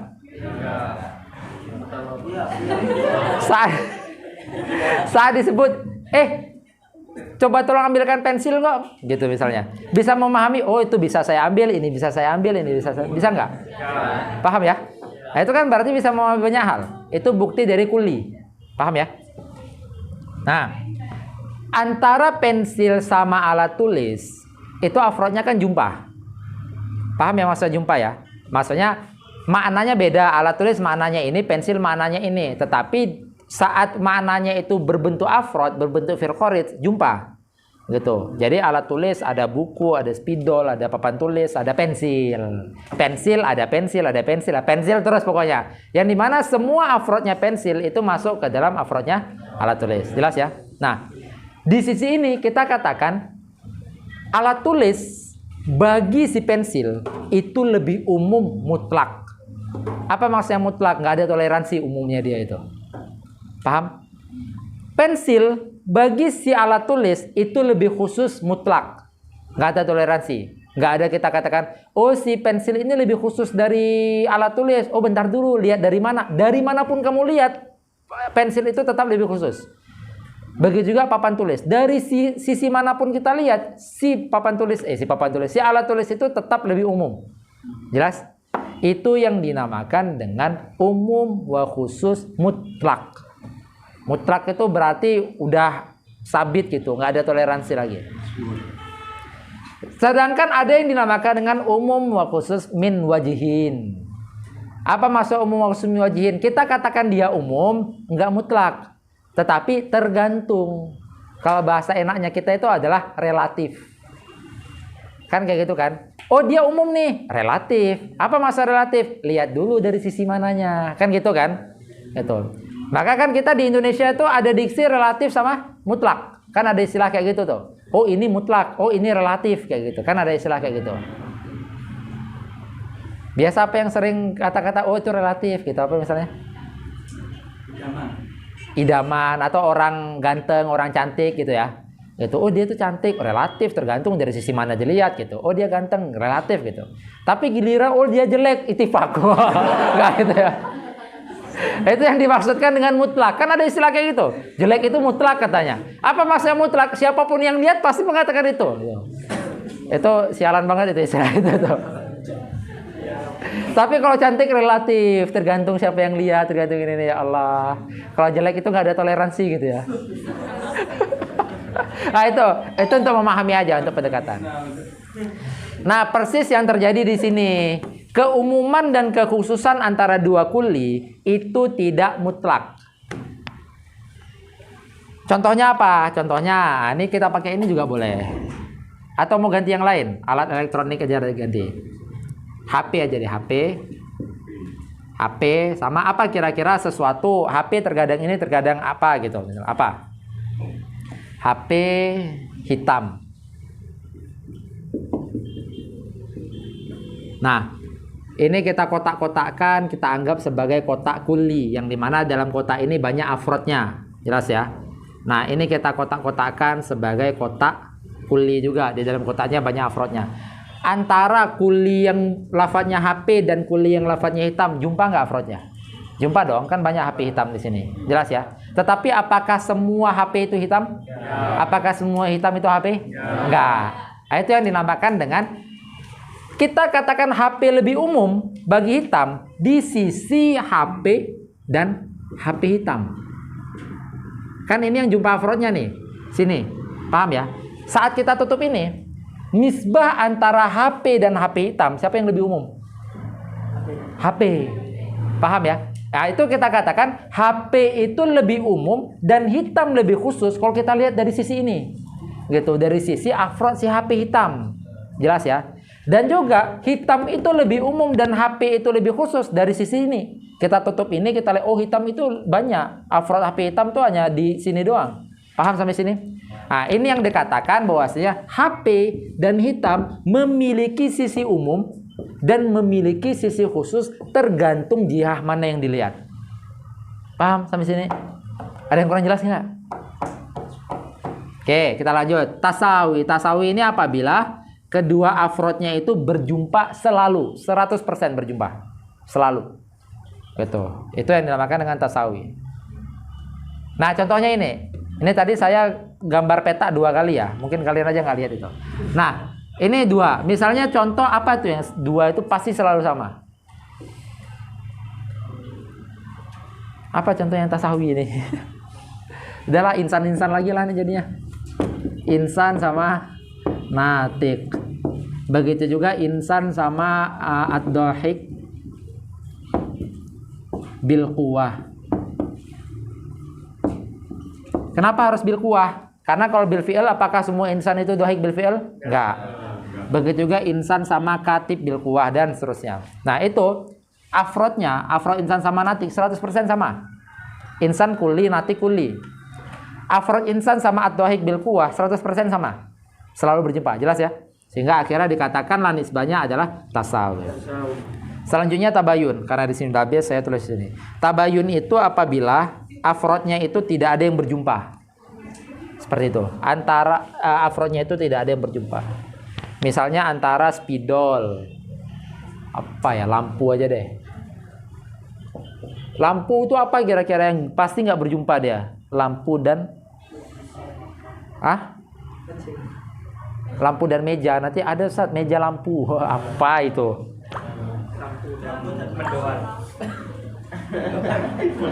Lampu dan mendoan udah tuh. Udah paling aman itu udah.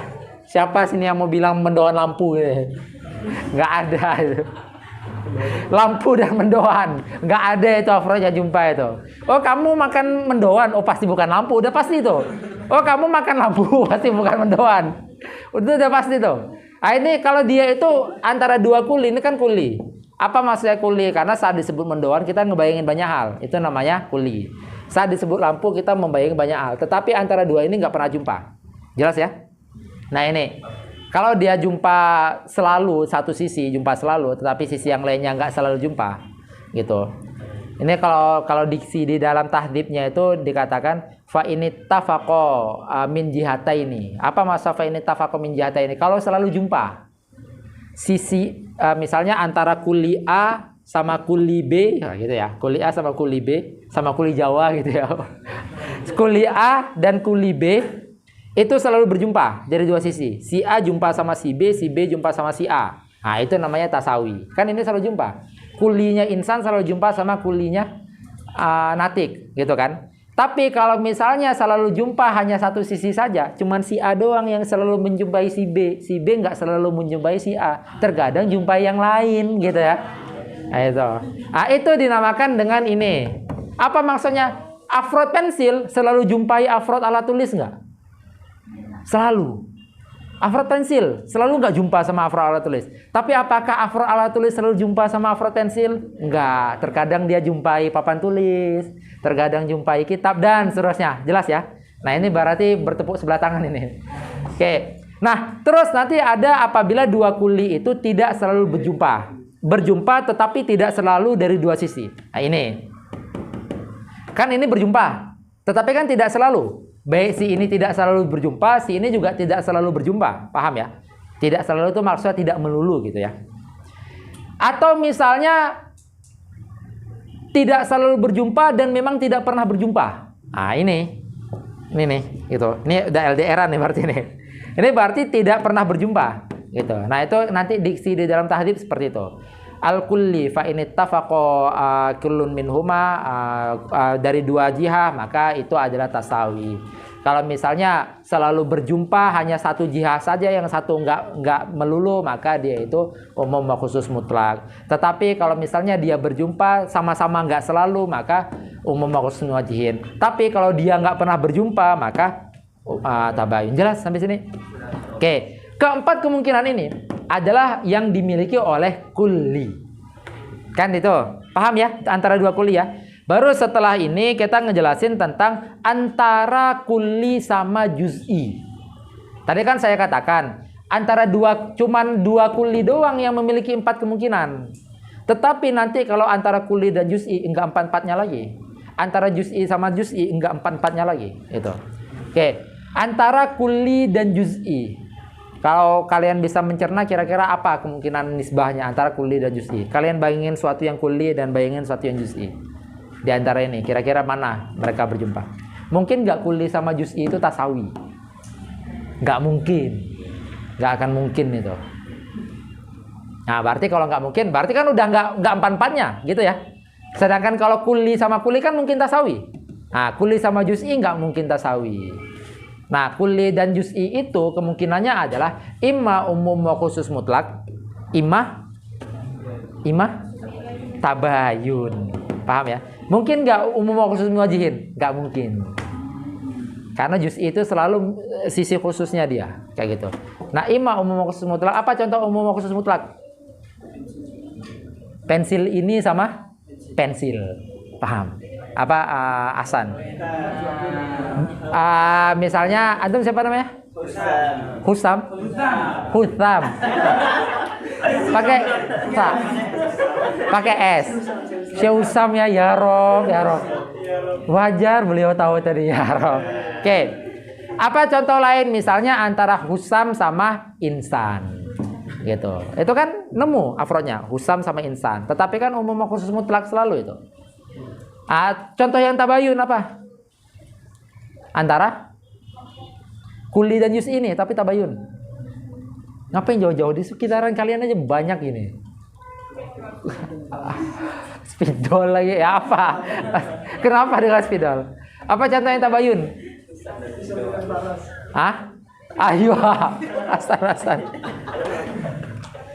Husam sama Faros, itu tabayun kayak gitu. Kan Husam itu juz'i karena alam, Faros itu kuli gitu kan. Gitu. Berarti Husam sama Faros apakah berjumpa afrodnya? Tidak. Sekalipun nanti ada siluman apa gitu ya, tetap nggak kita katakan berjumpa. Berarti apa? Kalau kuli dan juz'i hubungannya imma tabayun, imma umum khusus mutlak. Nggak mungkin tasawi dan nggak mungkin umum khusus muwajhin. Nah kan gitu. Berarti kuli dan juz'i itu cuma dua kemungkinan gitu. Dan sekarang juz'i dan juz'i apa kemungkinannya? Juz'i dan juz'i tasawi. Contohnya? Yang mana bisa kasih contoh nggak? Juz'i sama juz'i. Husam dan Bravo. Emang kalian satu gitu?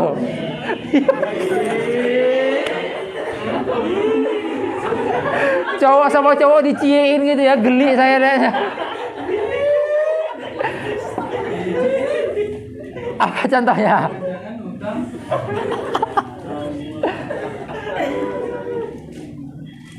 Apa contohnya juz'i dan juz'i?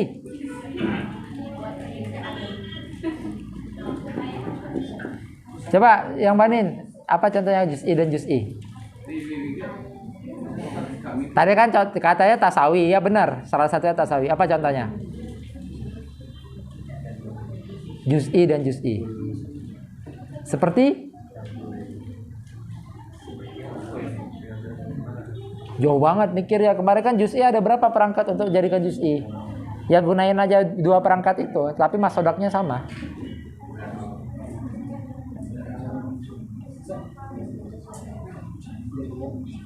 Apa coba difungsikan ininya, fungsikan nalarnya. Kemarin apa aja perangkat juz'i yang saya sampaikan? Ada nggak di catatan kalian ini? Apa perangkat juz'i?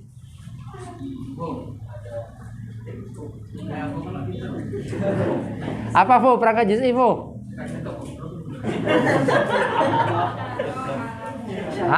Isim syarah, terus alam, terus kunyah, alif lam lil ahad. Oke, gabungin aja 2 itu. Gimana caranya kita menggabungkan 2 itu, yang dimana menghasilkan 2-nya juz'i tetapi masodaknya sama? Misalnya apa? Coba dikomparasikan pemahamannya.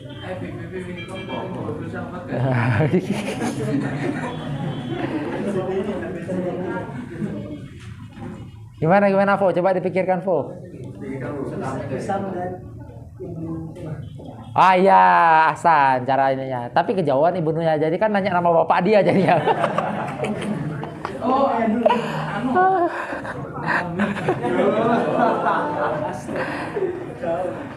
Boleh. Kalau kita pakai kunyah boleh. Atau pakai isyarah aja. Saya katakan orang ini dan Bravo. Itu kan juz'i dan juz'i. Gitu. Orang ini dan Husam kayak gitu. Itu kan juz'i dan juz'i. Nisbahnya tasawi nggak? Tasawi. Sama masodaknya. Oke. Berarti kemungkinan tasawi. Mungkin nggak juz'i dan juz'i umum khusus mutlak? Nggak. Mungkin nggak umum khusus muwajhin? Nggak. Mungkin nggak tabayun? Juz'i dan juz'i tabayun. Mungkin nggak?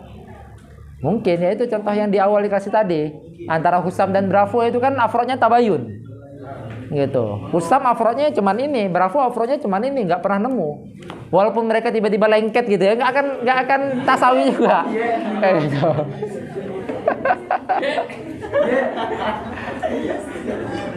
Itu berarti yang menjadi catatan bahwasanya kenapa pembahasan ini dinamakan dengan nisbah baina kulliyaini, dikarenakan yang memiliki 4 kemungkinan ini hanya 2 kuli saja.